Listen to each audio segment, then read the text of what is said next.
Hello' friends, চ' G5ত হিচাপ বাৰাবাৰ বুলি এটা মুভি ৰিলিজ হ'ল যোৱাকালি। চ' মুভিটো চালোঁ। মুভিখন কেনেকুৱা আছে বলক ৰিভিউ কৰোঁ, ঠিক আছে?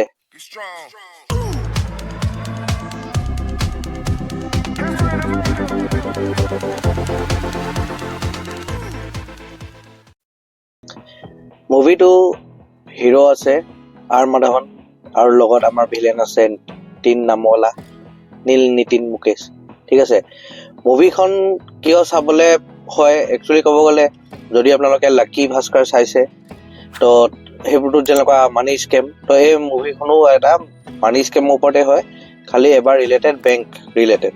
মুভিটোৰ টপিকটো বঢ়িয়া আছে আৰু বেছি দীঘলো নহয় দেই, 1 hour 50 minutes, মানে অলমষ্ট 2 ঘণ্টা আৰামছে চাব পাৰিব G5ত, ঠিক আছে।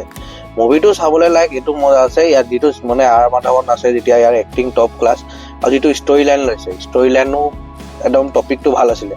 কেলৈ কি যেতিয়াবা মানে এই লাকি ভাস্কৰ এনেকুৱা বা মানি হাইষ্ট এনেকুৱা যিবোৰ পইচা বেংক ৰবেৰী টাইপ বা কি ক'ম আৰু বেংক লুটা মুভিবোৰ যেতিয়াবা চাই লৈছোঁ, আৰু এনেকুৱা মুভিবোৰ আহিলে এনেই ভাল লাগে। তো হিচাপ বাৰবাৰৰ পৰা সেইটো বস্তু এক্সপেক্টেশ্যন মানে যদি ক'বলৈ যাওঁ ঠিকে আছে, ওৱান টাইমৰ কাৰণে বঢ়িয়া হয় মুভিখন চাবলৈ। একচুৱেলি মুভিখন ষ্টাৰ্ট হয় নৰ্মেল এটা মানে সি আৰ মাধৱন তিতি থাকে আৰু সি লগতে একাউণ্টেণ্ট কৰা থাকে, মানে তো সি একদম মানে নিজৰ হিচাপ পুৰা একাউণ্টছ পুৰা ডেইলি ছেটেল থাকে। এদিন কি হৈ যায়, তাৰ বেংকৰ পৰা 27 টকা 50 পইচা মানে কাটি দিয়ে।